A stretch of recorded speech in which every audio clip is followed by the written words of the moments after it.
Good morning, ma'am. Can you even hear me? Yes, ma'am. Thank you for the confirmation.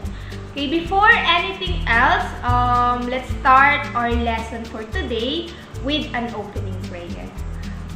Who would like to volunteer to lead the prayer? Anyone? Okay, we have Miss Emerald. Okay, go ahead. Come, Holy Spirit, Divine Creator, true source of light and fountain of wisdom, put forth your brilliance upon my dense intellect, dissipate the darkness which covers me, that of sin and of ignorance. Grant me a penetrating mind to understand, retentive memory, method in easy in learning, the lucidity to comprehend, and abundant grace in expressing myself.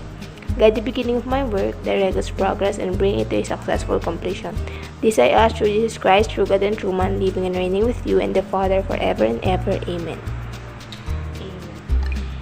Okay, thank you, Miss Emerald, for leading the prayer. Now, let me check the attendance first. Say present if you are here, okay? Let's start with the girls. Abigail. Present. Allison. Present. Betty. Present. Emerald. Present po. Gracie. Present, ma'am. Juliet. Present, ma'am. Marjorie.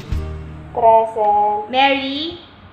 Present. And Taylor. Present. For the boys, Alvin. Present. Austin. Present po. Harry. Present, ma'am. James.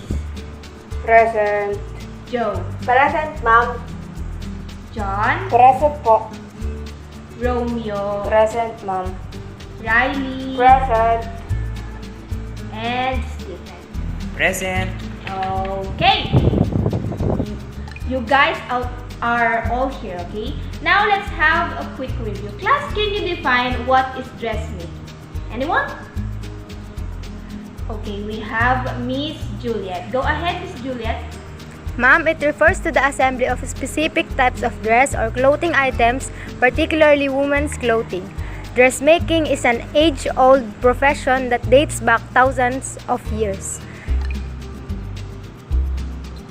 Okay, thank you so much, Miss Juliet. How about dressmakers? Can you define it, Mr. Romeo? Yes, ma'am. Dressmaker makes and sew clothing, although the term dressmaker might imply that these professionals make only dresses. Okay, very good. Thank you so much, Mr. Romeo. Okay, class, give Miss Juliet and Mr. Romeo a heart reactions. Good job, students. But class, I prepared a simple game for you to have an idea for our next lesson. So I will show you 5 pictures and you will identify their names. The first 5 students that will raise their hands will be part of this game. Okay, are you ready, class? Yes, ma'am. Yes, ma'am. Okay. Raise your virtual hands now. Okay. So, let me see the first 5 students. Oh. First, Mr. Joe, what do you call this one? Needle. Very good. Second, Miss Allison. What do you call this one? Thread po. Okay. Thank you so much. And third, Alvin. What's this? Tape measure po. Very good. And fourth, Taylor. Identify this one. Ma'am, it's pin cushion. Yes. Thank you so much. And lastly, we have Mr. Riley. Okay, name this one. Ma'am, Taylor's chalk. Okay, very good, students. Oh.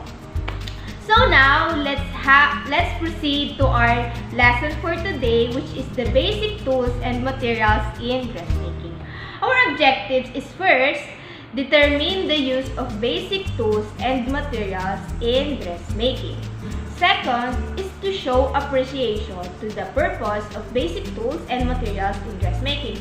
And lastly, to establish the use of basic tools and materials in dressmaking. Okay, so anyone who would like to read the definition of dressmaking tools? Okay, go ahead, Miss Abigail. Dressmaking tools are those which do not require the use of electricity. These are tools that are used manually or by our hands to create sewing tasks. They can be classified in measuring tools, pressing tools, cutting tools, marking tools, spinning and sewing tools, and drafting tools. Okay, thank you so much, Miss Abigail. How about the definition of dressmaking tools? Go ahead, Mr. James. Dressmaking materials are things we need in accomplishing sewing tasks. Materials are usually designs that can broad style in a certain sewing output. Okay, thank you so much, Mr. James. Now, we have the tools in dressmaking. The 6 classification of tools are measuring tools, marking tools, cutting tools, spinning and sewing tools, drafting tools, and pressing tools. So, would you please read the definition of measuring tools, Miss Mary? Measuring tools are instruments used for obtaining quantities, dimension, or forces of real-world objects. They are also tools used to differentiate distances on particular materials or objects. Okay. Thank you so much, Miss Mary. So, ayun na nga po. Ang measuring tools na alam natin ay ginagamit natin sa dressmaking para magsukat ng body measurements or sukatin yung mga materials na ginagamit natin, kung ano man yung kakailangan natin. Itong mga measuring tools, yung madalas na kasama natin sa dressmaking para hindi natin makalimutan yung mga measurements na nagawa na natin. Okay, so what are the different tools in measuring tools? So we have the tape measure. It is also known as tape line. It is made of a non-stretchable strip used in taking body measurements. It measures 150 centimeters to the front side and the other side is 60 inches. So, alam naman po natin, nakakita naman siguro tayo lahat ng medida, di ba? Yung sa kabilang sukat niya ay inches ang sinusukat. At sa kabila naman ay centimeter. Yun po yung madalas na ginagamit natin para magsukat ng mga body measurements. Usually, pag circumferential, ganyan, vertical, or horizontal. Ganun po. So, proceed naman po tayo sa sewing gauge. It is a small ruler with a sliding guide and is about 6 inches long, used to measure small hem areas and short distances like hem folds, pleats, seam allowances, buttonholes, and tucks. Okay, yung small gauge naman po, medyo maliit lang po siya. Pero, dahil meron siyang sliding guide sa gitna, double purpose na po siya. Sa kabilang side, makikita mo yung sukat ng inches at sa kabilang side ay yung centimeter. Para kapag in-slide mo yung sliding guide, para makikita mo dito kung paano siya may i-convert sa, kung ganitong inches siya, ilan kaya siyang centimeter. Parang conversion lang din yung sewing gauge. So, next one, we have the ruler. It is the most common measuring device, manually 12 meters long, and it is used for general marking. It aids in connecting lines. So, yun po, nakakita naman na siguro tayo ng ruler. Yun talaga yung madalas na ginagamit din kapag nagsusukat tayo ng mga bagay. Kasi 12 inches long siya. Makikita din natin na siguro ganyan kahaba, ayan, para mas hindi siya masyadong maikli, hindi rin siya masyadong haba. So last one sa measuring tools, which is the yardstick. It is used for general marking and for measuring fabric grain line. When laying out the pattern, it is 1 meter long wooden stick and is used to measure fabric length by yard or meter. So, kaya nga siya tinawag na yardstick. So, mini-measure niya ay yarda na. So, medyo mahaba na. Usually, ang mga yardstick po ay nabebend para at least pwede mo siyang mailagay sa mga gamit mo. Hindi siya ganon kahaba. Mas, kumbaga, kung kumpara sa ruler, mas malaki yung nasusukat ng yardstick. Para kung may susukat kang malaking materials o fabric, ganyan, dapat gumamit ka ng yardstick. Huwag na yung ruler kasi medyo maliit lang siya. Okay? So, now we are done in measuring tools. So, let's proceed to the marking tools. Would you please read the definition of marking tools, Mr. Harry? Okay. Marking tools are required for transferring pattern markings to garment fabric pieces and for making alternations on garments. Yes, thank you so much, Mr. Harry. So, ito naman po yung mga tools na ginagamit natin para mag-iwan ng mark sa fabric or sa materials na gagamitin natin. Para kapag nagtahi na tayo, hindi tayo malilito kung saan nga ba yung sukat dito, saan ko nga ba ito nasukat, at least makakapaglagay tayo ng mark. Yun po yung mga ginagamit natin, which is called marking tools.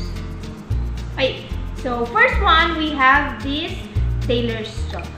This is essential as a marker for use on materials.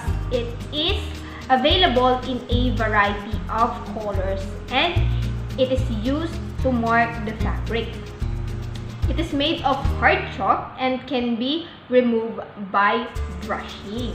So, tailor's chalk. Ano kaya po ang meron dito sa tailor's chalk? From the word itself, tailor's chalk. Parang similar din po siya sa chalk na ginagamit natin sa classroom. Kaso, iba lang po yung shape niya. At ginagamit naman po yun mga tailors or ng mga dressmakers to mark their fabrics. At saka minsan habang tumatagal, kapag ka nababrush mo siyang ganyan, natatanggal din siya. Kumbaga, hindi siya permanent mark. So, next one, we have the tracing wheel. It is an instrument with serrated edge wheel that produces dots on the fabric. The smooth one creates a straight line or solid line. Ano naman po yung meron dito sa tracing wheel? So, kanina, ang tailor's chalk na ginagamit natin to mark para siyang pangsulat din at chalk nga, parang pangsulat din sa mga tela. Dito naman sa tracing wheel ay para siyang pizza cutter. Kumbaga, kung ayaw mo naman ng diretso magsusulat ka, at least doon, dots naman ang makikita mo. Kasi dahil meron siyang mga parang ngipin. So ito namang dressmakers carbon paper. It is a specially waxed carbon paper that transfer the tracing wheel's markings to the fabric. It is available in different brands with different instructions. So, ito nga po yung ginagamit. So, magka-partner po si tracing wheel and si carbon paper. Kasi, para ma-transfer mo yung ma-transfer mo yung mark sa carbon paper, kailangan mo siyang gamitan ng tracing wheel. Kumbaga, iraran mo siyang ganyan para lumipat yung mark niya, yung mga dots mark sa fabric na tinatahi mo. So, yun yung magsisilbing guide mo kapag nagtahi ka na. Kumbaga, decision mo na lang kung ano ba yung gagamitin mo. Kung yung magmamanual ka magsusunod ganyan or yung tracing wheel nga. So, next one, we have the dressmaker's pencil chalk. Ito namang pencil chalk. It is available in white or pastel shades. It is used to make fine lines on fabric. It has an erasing brush at one end. So, ito naman po, double purpose na po. Then, ang dressmaker's pencil. Hindi kagaya ng tailor's chalk. Ang dressmaker's pencil, medyo parang mahawig po natin siya sa isang color o crayola. Pagka sinulat mo na siya sa fabric, hindi siya gano'n mabilis matatanggal. Kumpara sa chalk, kasi chalk nga siya, pero napupulverize. Dito naman, doon sa may takip niya o sa may end ng pencil, meron na siyang brush. Kaya, pag tinanggal mo siya, matatanggal din talaga kapag kagano'n mo. So, yun yung sa may tailor's pencil. At doon, kapag titisahin mo na siya para tumulis, meron siyang yarn doon sa taas na pwede mong itaas ganun para matanggal mo yung balat. Parang yun na yung parang pinipil mo yung pencil. Ganun po siya para tisahin. So, next one, we have the liquid marking pen. It comes in two types. The one that washes out, and it should not be used on fabric that show watermarks. Another one is the fades after 48 hours. The mark should be removed before pressing the fabric. So, ano naman po yung meron dito sa liquid marking pen? So, liquid marking pen na po siya. So, ginagamit na po siya kung yung fabric ba na ginagamit mo is medyo dark, medyo hindi mo siya gaano makikita, or kailangan talaga ng medyo makapal o mas tumatagal na mark. Kaya kailangan mong gumamit ng liquid marking pen. Pero syempre, dapat maging responsible pa rin tayo sa paggamit kasi hindi lahat ng tela kapag sinulatan mo ay matatanggal din or yung iba magbubura. Kaya dapat tinitigan pa rin natin yung mga may watermarks. Okay? So, dito naman po tayo sa wax chalk. It is available in black, red, or white, and it is used for woolen fabrics. Wax can be removed by pressing. Dito naman sa wax chalk, hindi lang siya basta-basta matatanggal sa brushing lang. Matatanggal na siya actually sa pressing na, pag sa process of pressing na yung gagamitin natin. Dito sa wax chalk, medyo pagka naglagay ka ng mark doon sa fabric, medyo malaki, medyo huge or bold yung mark na mailalagay niya. Lalo na sa mga tela na parang wool o yung wool mismo. Yun, rather, yan. So, yes! Now we are done in the marking tools. So, let's proceed to the cutting tools. Would you please read it, Miss Gracie? Okay? Cutting tools. These are instruments that serve well if properly maintained. They should not be used for other household tasks. They must be sharpened regularly and the joints are oiled occasionally for better use. In other words, they should be kept in good working order for periodic sharpening. Okay. So, thank you so much, Miss Gracie. Ano naman po ang mga cutting tools? So, from the word itself, cutting tools. So, ito po yung mga ginagamit natin to cut something, to cut your materials or fabrics na kailangan magagamit po natin. So, dapat po maging maingat po tayo sa paggamit ng mga cutting tools for us to avoid any incidents. So first one, we have the shears. These are for cutting fabric, papers, and other materials. So may iba't ibang klase po tayo ng shears na mababanggit po dito, which is the first one is the cutting shears.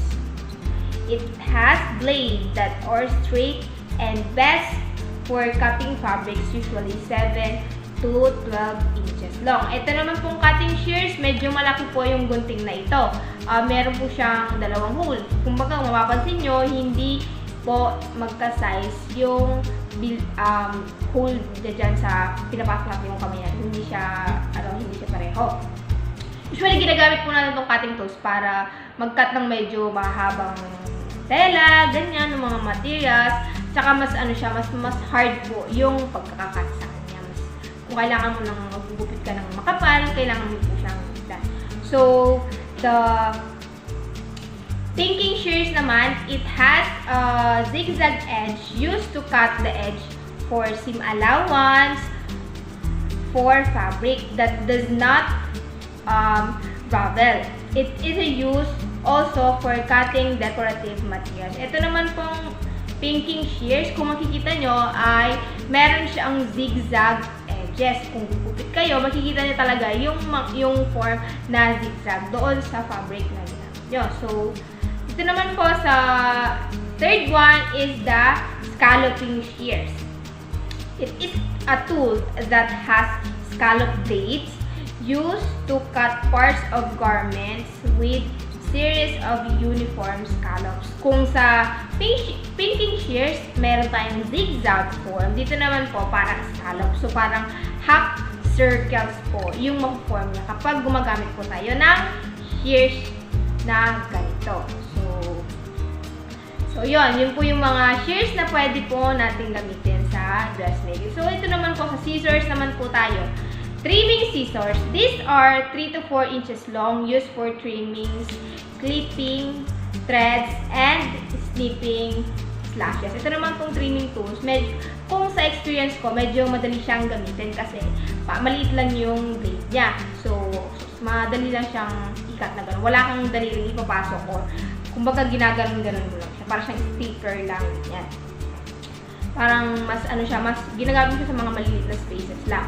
So, we have this one is buttonhole scissors. These are intended for making buttonholes. Ito naman, kung mapapansin nyo, maliit lang yung dulo ng scissors na ito. Ginagamit siya para magbutas po ng button holes. Siyempre, pag gagawa po tayo ng button holes, dapat tahiin muna natin yung paligid bago natin siya butasan. Kasi pag hindi natin ginawa yun, kasi pag ginupit natin, pwede siyang magtuloy-tuloy at pwedeng masira yung fabric na ginagawa natin. Okay? So, next one we have seam ripper. This tool is intended for cutting off or ripping out stitches from seam either as a result of an error or during alterations. Dito naman po sa seam ripper, ito po yung mga tanggal na mga tahi na dahilan sa maling pagkakasu, ganyan. Kaya medyo maliit lang yung blade niya. Parang meron siyang sharp edge na ganyan na papasok mo siya sa tela para maputol mo yung mga thread o yung tahi na nagkamali ka. Yun, dun po ginagamit yung seam ripper. Okay, class?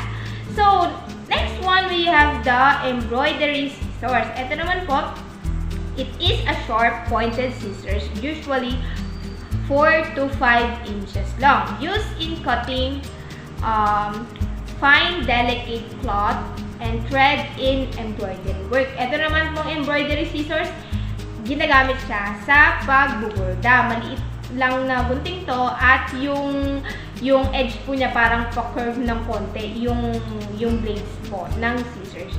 Next one, we have the pinning tools. Would you please read the definition of pinning tools? Okay, Mr. James. Pinning tools are devices used to fasten or design to percussion the fabrics or many materials or to join two or more garment parts temporarily while doing sewing operation. Okay, thank you so much, Mr. James. So, ano naman po ang pinning tools? Ito naman po yung mga ginagamit natin to hold fabrics, yung maliliit na metals na ginagamit natin that has sharp edges. So, yes, we need to start a pin cushion. It is a cushion available. This cushion is available in different shapes and colors, used to hold pins and needle to prevent from accidents and scattering in the workplace. Ito naman po, alam po naman natin yung pin cushion ay yung parang kamatis or yung kalbasa na merong sand sa loob kung saan nilalagay natin or tinutusok natin yung mga pins na hindi naman natin kailangan or kung para hindi man siya makatusok sa iba, ganyan. Dapat talagang hindi siya pakalkal. Kaya doon talaga parang na-organize din natin yung mga pin natin sa pin cushion. So, the next one is hand needle. These are available in different sizes and used for temporary stitches, hemming, and for other sewing purposes. Sizes are 7 to 10 inches long. 7 to 10 centimeters. Okay, centimeters lang. Okay, yun. Ano naman natin yung needle? Yun yung mga karaniwang ginagamit natin pagsusulsi ng mga mga damit na napunit, ganyan, parang pong temporary, mga stitches lang para kung emergency purposes lang, gano'n yun po yung madalas natin ginamit. So, let's proceed to the sewing needle threader. It is a diamond shape wire attached to a handle and wire used to insert the thread through the needle eye. It consists of two parts, the handle and the wire. Ito naman po, kung nahihirapan po tayong magpasok ng thread sa needle, pwede po natin gamitin itong sewing needle threader kasi pwede natin siyang ipasok doon sa mata ng needle para kuhanin yung thread. So, parang mas madali na siyang thread. So, next one we have the thimble. This is a small cup placed on the tip of the middle finger to protect it from being pricked by the needle while sewing. It is made of metal or plastic. What is this thimble? Ito po ay nilalagay po natin sa mga daliri natin para hindi tayo matusok ng karayom habang tayo nagtatay. Minsan, yung mga ibang dressmakers or tailors, hindi lang isa yung nilalagay nila. Madalas, marami silang nilalagay dahil mabilisan lang sila sa pagtatahi para hindi sila matusok. Ayan. Kaya dapat maingat po tayo sa paggamit ng mga pinning tools. So now, let's move on to the drafting tools. Would you please read the definition of each, Mr. John? Okay. Drafting tools are the instruments used for making paper patterns. Okay, thank you so much, Mr. John. So, yun na nga po, yung mga drafting tools ay ginagamit natin para gumawa ng pattern, sa pattern making po natin. Sila yung mga padalas na ginagamit natin para mag-draft ng mga measurements kunwari sa damit, ganyan, or sa mga trousers, yan.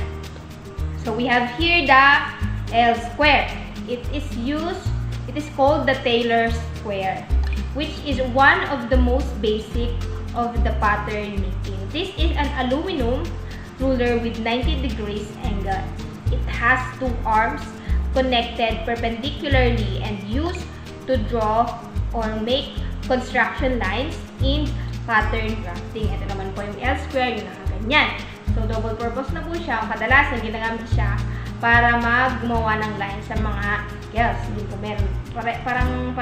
Similar din siya sa ruler, pero ito, naka-letter L na siya. At least, makakagawa ka na ng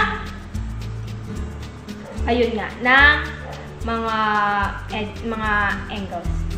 So, next one, we have the hip curve. It is a curved stick made of metal or wood, calibrate on both sides, used to form the hip line and the other areas of garments that need to be curved. Ayon, ginagamit naman po natin ang hip curve para magsukat ng mga measurements na usually ay pa-curve. Halimbawa, sa hips, gumagawa tayo ng draft ng dress. Yan. Next one, we have the French curve. It is an instrument made of a flat metal or plastic or wood used to shape the depth of the neck bones, armholes, and collars. Yun naman po, ginagamit siya usually dito, Basta yung mga medyo maliliit lang na, kailangan natin ng maliliit na curves sa mga garments o sa pattern na ginagamit natin. Mas madali siyang gamitin yung French curve kasi mas maliit lang siya compare sa hip curve. So, next we have the drafting table. It is a wooden table used to draft the pattern paper laid in the smooth and firm surfaces. So, this drafting table, dito po tayo nagda-draft kung saan mas madali siyang gamitin, at least hindi tayo gano'n na nakayuko kung meron tayong drafting tool. Good. So, for the last part of tools and dressmaking, we have the pressing tools. Would you please read the definition of pressing tools, Mr. Austin? Okay. Pressing tools are tools used to make the fabrics or materials smooth, to give a form or shape, to remove crease or wrinkles with the application of heat, moisture, and pressure. Okay, thank you so much, Mr. Austin. So, pressing tools, ito po yung ginagamit natin sa pagpapress ng mga cloth na natapos na po natin. Usually, ginagamit na natin yung pressing tools process sa mga finished product na nagagawa po natin. So, first, the ironing board. It is a long, narrow board and flat, padded cloth covered surface with collapsible supporting legs used as on working surface for ironing. Dito tayo nagpa-plancha kung saan yung madalas na ginagamit natin sa bahay. Yun po ang tinatawag na ironing board. Hindi natin nasali dito yung flat iron kasi kabilang na po siya sa mga instrument sa dressmaking. So, next one, we have the pressing cloth. The pieces of fabric used to protect the items, ornaments while pressing.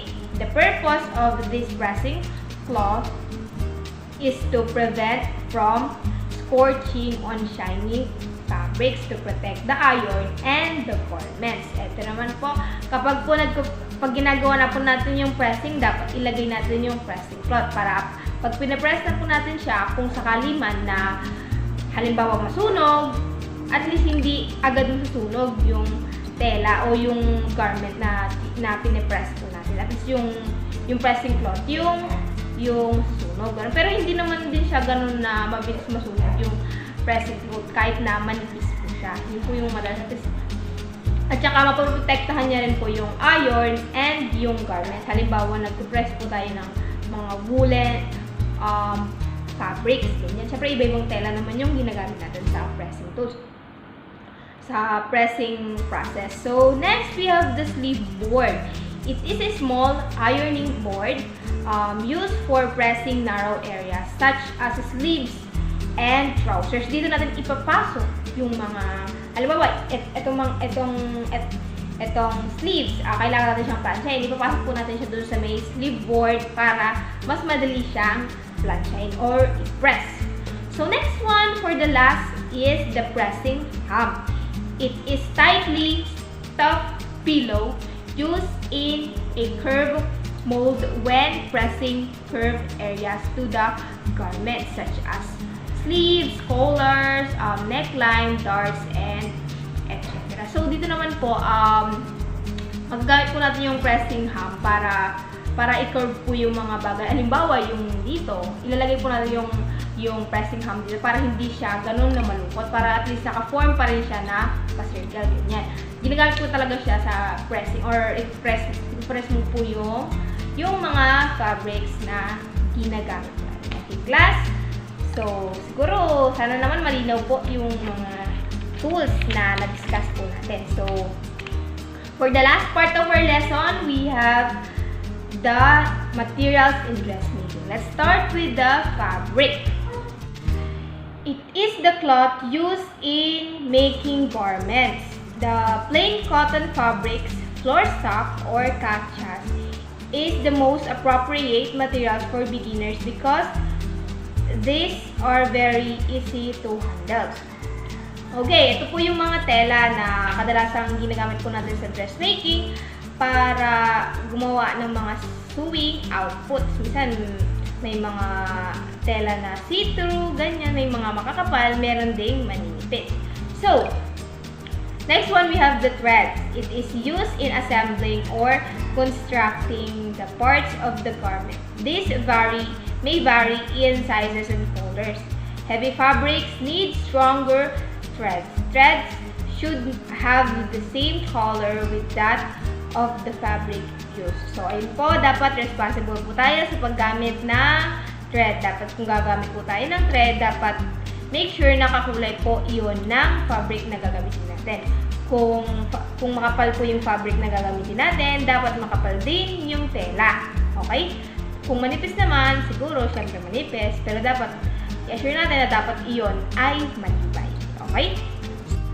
Buttons. It is used for garment closure and as a decorative touch to a garment. This choice is available for buttons as in endless and can allow for individualization of a garment.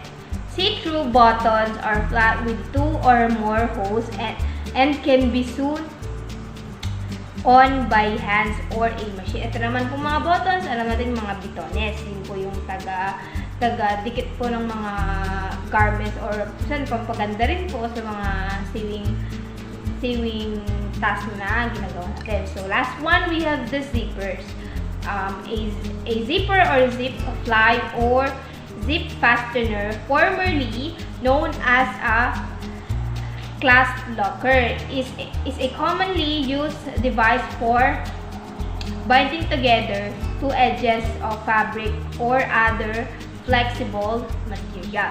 So yes, zipper, kilala naman natin lahat kung ano yung zipper. Siya yung kagaya rin siya ng button na nagsasama po ng mga fabrics, pero yung zipper mas sarado po siya kumpara sa buttons.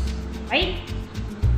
So finally, that's the lesson all about the basic tools and materials in dressmaking. But before we end our lesson, kindly accomplish this simple activity. About the lesson I have discussed. So number 1, explore your home and look for 3 tools or materials in dressmaking at your home. And second, take a picture of them, including yourself. Okay? And comment your picture using the chat box. Yes. I am accepting all of your responses until 12 midnight today. This will serve as your plus point for your next quiz. So, ayun. So, pwedeng 3 tools yung picture nyo or 2 tools, isang material, 2 materials or isang tools at isama nyo yung sarili nyo para diba documentation na talagang kayo yung kumuha. Okay? So, kindly send thumbs up for those who understand our simple activity. Okay. Yes, thank you so much. Now let's reflect. Okay. What did you learn from today's lesson? I have 2 questions here for you to answer, and I will call 2 random students. So, we have Mr. Stephen. So, yes.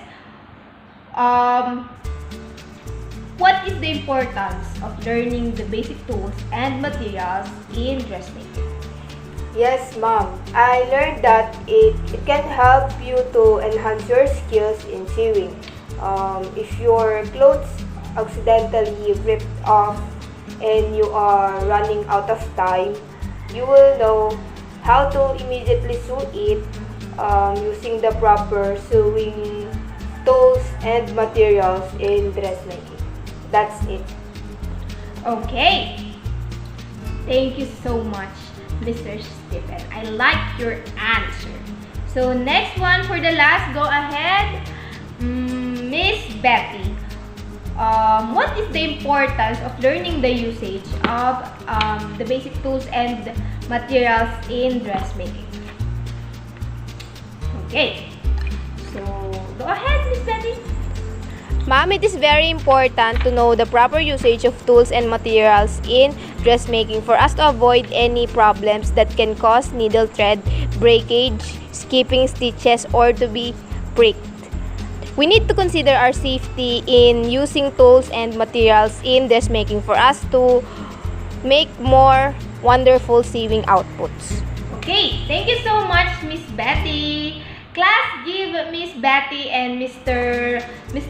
Stephen on clap reactions. Okay, good job, students. I like your answers. All your answers are correct and you already understand the basic tools and materials in dressmaking. Congratulations! So, do you have any questions? None, None po. Okay.